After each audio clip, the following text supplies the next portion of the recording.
Narito naman po si Jojo Ismael mula sa Senado. Magandang umaga, Jojo.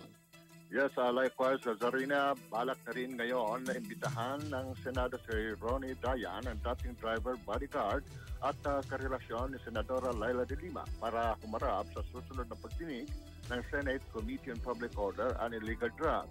Ito'y makaraan ang di pagkakatugma ng mga pahayag ni Dayan at ng umaming drug distributor na si Kerwin Espinosa.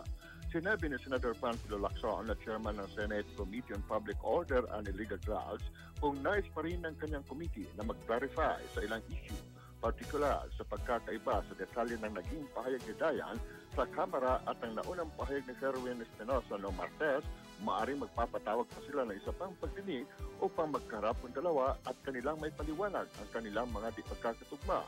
Ani Lacson, bagamat para sa kanya na malinaw na ang motibo sa pagpatay kay Albuera Mayor Rolando Espinosa Sr.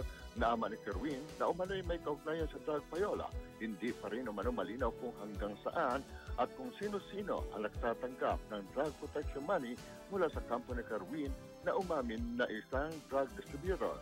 Matatandaan sa pahayag ni Kerwin, kanyang idinetalye kung paano at magkano na ibigay niya di umano kay Senadora Laila de Lima na dinaan kay Dayan.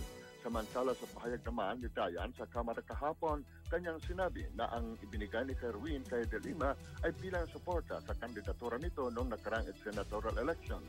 Sinabi ni Lacson na walang duda na nagbigay ng pera si Kerwin kay de Lima, batay na rin sa salaysay ni Dayan at Kerwin.